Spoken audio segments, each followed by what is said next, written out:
The next meeting of the Conejo Valley Fly Fishers is on Tuesday, May 10th, open to the public. Anyone welcome. It's free as a guest. We're going to have a special presentation from Charles Jardine. He is a battle-scarred veteran of British fly fishing. He comes to us all the way from England, and we'd love to have you out there and check this out. I also had a chance to catch up with Charles over Zoom, talk to him a little bit about what he's going to be talking about, and give us a little taste of what he's going to say. I grew up into a world of fishing. My father was a salmon fisher, actually, an Atlantic salmon fisher. He used to go out to Norway every year and fish the Spey and all the famous salmon rivers in Scotland, and used to go most weekends to fish in Hampshire on the River Avon when it was full of salmon, and also the River Test, which is not known for its salmon. And I was never allowed to fish for salmon, so I was only allowed to fish for trout, because young children weren't allowed to fish for the noble, the prince of tides at all. So I've always developed, and I hate salmon as a result. I can't stand the things. So I've always loved trout. I love them. They never disappoint. A trout does not disappoint. It really But it started as a process of not being able to. I mean, on other things, and so then you develop this, and so over time you've developed this, and is that becomes sort of your profession, or how does it work? Oh, no. I mean, I've always tried. I mean, for a while it was like so many people. When I was young, I was guiding, and one of the first guides in the UK, believe it or not. But we had gillies, which are slightly different. Gillies are a wonderful breed.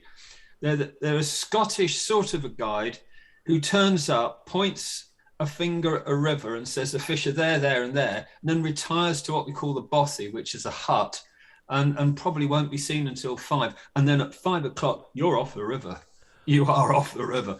I mean, some are getting much better at this, but no, I mean, the guide, as you would know them, would be there at your shoulder saying, no, cast there, or let's try this, in a moment it's going to be that hatch, or, I should switch to nymphs now, dee-da.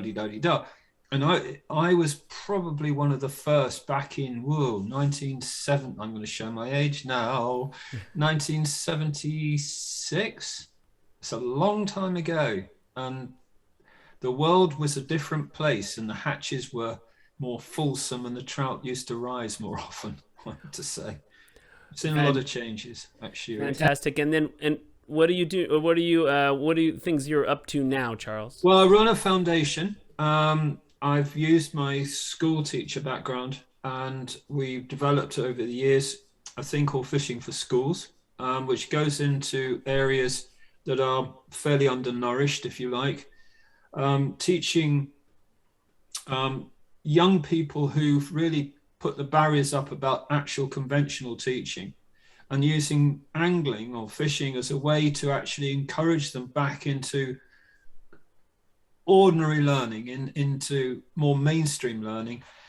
And you can do so much. You can say, well, how heavy is that fish? Well, if you don't know pounds and ounces, how do you know? So you can say, well, we better look at how we do that. How long is it? Well, if you don't know inches and feet, so you teach them that. And you can go through quite a lot of elaborate teaching areas within our curriculum and energize them back into learning. And it's fantastic. And this has gone on I started it with one school, and we ended up with 96, and it's always free. So I have to do the fundraising, I have to go out, and I have to find all the rest of it, and get the coaches to work with the kids. But it's been a life fulfilled and a life ambition realized, really, Rick. It's been amazing. And, it's kept me going, really. I mean, I should have retired perhaps, and people have often said that, but, it's been wonderful. I've had a wonderful life, actually. I wanted to go on, but I've had a cracking good life. come on out on Tuesday, May 10th to the club, and you'll be able to see this speaker, Charles Jardine, as well as meet the other members of the club. If you're into fly fishing, it'd be a great way to kind of connect with people who are also into the sport. Charles is really interesting. He'll have some cool stuff to say. This is free to come to this meeting. It's open to the public. Let us know. We'll give you the address. And we'll put you in contact and see you out there. Again, that's going to be on Tuesday, May 10th for our next meeting of the Conejo Valley Fly Fishers.